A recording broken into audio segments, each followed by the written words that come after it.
Hello दोस्तों, आज के इस वीडियो में हम लोग जानेंगे इतिहास के प्रमुख युद्ध और किनके बीच में लड़ा गया था। अगर जानकारी आप लोगों को अच्छी लगेगी तो वीडियो को लाइक और चैनल को सब्सक्राइब कर देंगे। चलिए वीडियो को शुरू करते हैं। इसमें सबसे पहले देख रहे हैं हाइडस्पीच का युद्ध। हाइडस्पीच का युद्ध 326 ईसा पूर्व हुआ। हाइडस्पीच का युद्ध सिकंदर और पंजाब के राजा पोरस के बीच में हुआ था, जिसमें सिकंदर की विजय हुई थी।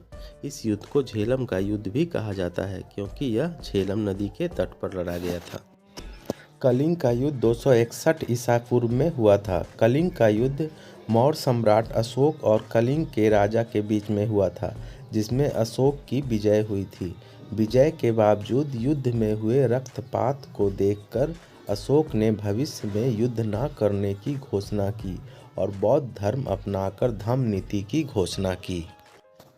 सिंध का युद्ध 712 ईस्वी में हुआ था। 712 में पहली बार भारत पर अरबों का आक्रमण हुआ, जब मोहम्मद कासिम ने सिंध के राजा दहीर के खिलाफ युद्ध के लिए आया। इस युद्ध को मोहम्मद कासिम ने जीता। उसके बाद लगातार भारत पर अरबों के आक्रमण होते रहे। तराइन का प्रथम युद्ध 1191 ईस्वी में हुआ था। तराइन का पहला युद्ध मोहम्मद गौरी और पृथ्वीराज चौहान तृतीय के बीच में 1191 में हुआ। इस युद्ध में मोहम्मद गौरी की हार हुई और पृथ्वीराज चौहान की विजय गाथा पूरे भारत में सुनाई दी थी। तराइन का द्वितीय युद्ध 1192 ईस्वी में हुआ था। तराइन के पहले युद्ध में हार का बदला लेने के लिए मोहम्मद गौरी 1192 में दोबारा युद्ध करने आता है। इस बार राजा जयचंद्र के षड्यंत्र के कारण मोहम्मद गौरी की जीत होती है और पृथ्वीराज की हार हो जाती है। मोहम्मद गौरी अपने सेनापति कुतुबुद्दीन ऐबक को भारत का शासन सौंपकर वापस चला जाता है और इस प्रकार भारत में मुस्लिम शासन की स्थापना होती है। दिल्ली के सल्तनत के पहले वंश गुलाम वंश की स्थापना 1206 में कुतुबुद्दीन ऐबक ने की थी। प्लासी का युद्ध 1757 ईस्वी में हुआ था। प्लासी का युद्ध 23 जून 1757 को ईस्ट इंडिया कंपनी तथा बंगाल के नवाब सिराजुद्दौला के बीच में हुआ। इस युद्ध में रॉबर्ट क्लाइव के नेतृत्व वाली ब्रिटिश सेना की जीत हुई और मीर जाफर को बंगाल का नया नवाब बनाया गया। भारतीय इतिहास में यह युद्ध काफ़ी ही महत्वपूर्ण है। वांडीवास का युद्ध 1760 ईस्वी में हुआ था। वांडीवास का युद्ध ब्रिटिश ईस्ट इंडिया कंपनी और फ्रेंच ईस्ट इंडिया कंपनी के बीच में 1760 ईस्वी में हुआ, जिसमें फ्रांसीसियों की हार के साथ भारत में उनकी शक्ति का अंत हो गया। वांडीवास के युद्ध के बाद में ब्रिटिश ईस्ट इंडिया कंपनी ही एकमात्र प्रमुख यूरोपीय शक्ति के रूप में उभरी। पानीपत का युद्ध 1526 ईस्वी में हुआ।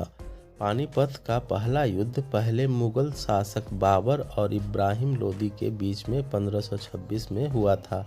इस युद्ध में बाबर ने जीत के साथ भारत में मुगल वंश की स्थापना की और दिल्ली सल्तनत का अंत हुआ। दिल्ली सल्तनत का अंतिम शासक लोदी वंश के इब्राहिम लोदी थे। बाबर की जीत का मुख्य कारण भारत में पहली बार तोपों का इस्तेमाल किया जाना था। पानीपत का द्वितीय युद्ध 1556 ईस्वी में हुआ था। पानीपत का द्वितीय युद्ध मुगल शासक अकबर और हेमू के बीच में हुआ था। इस युद्ध में अकबर की सेना के सेनापति बैरम खान ने हेमू को मारने के साथ युद्ध को जीत लिया। हेमू को हेमचंद्र विक्रमादित्य के रूप में जाना जाता है। यह अफगान शासक मोहम्मद आदिल शाह का सेनापति था। पानीपत का तृतीय युद्ध 1761 ईस्वी में हुआ था। मुगल शक्ति कमजोर होने के साथ ही मराठा प्रमुख शक्ति के रूप में उभरे और उत्तर भारत की ओर भी शासन को फैलाने लगे। लेकिन 1761 में अफगान शासक अहमद शाह अब्दाली और मराठा के बीच में पानीपत के तीसरे युद्ध में मराठों की हार होने के साथ उनका यह सपना अधूरा रह गया। हल्दी घाटी का युद्ध 1576 ईस्वी में हुआ था। हल्दी घाटी का युद्ध मुगल शासक अकबर और मेवाड़ के राणा महाराणा प्रताप के बीच में 18 जून 1576 को हुआ था। इस युद्ध में अकबर की तरफ से राजा मान सिंह ने हिस्सा लिया, जबकि महाराणा प्रताप का साथ स्थानीय भीलों ने दिया था। इतिहास का यह प्रसिद्ध युद्ध के नतीजे को लेकर आज भी मतभेद है, लेकिन एक बात स्पष्ट है कि किसी भी एक पक्ष की स्पष्ट जीत नहीं हुई। ना अकबर हारा और ना ही वह मेवाड़ पर कब्जा कर पाया। बक्सर का युद्ध 1764 ईस्वी में हुआ था। बक्सर का युद्ध ईस्ट इंडिया कंपनी और बंगाल के नवाब मीर कासिम, अवध के नवाब शुजाउद्दौला और मुगल शासक शाह आलम द्वितीय की संगठित सेनाओं के बीच में हुआ।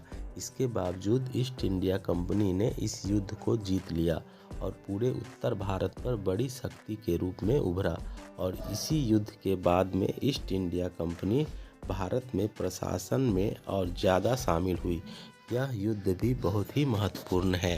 तो मिलते हैं हम अपने नेक्स्ट वीडियो में नए टॉपिक के साथ। तब तक के लिए धन्यवाद।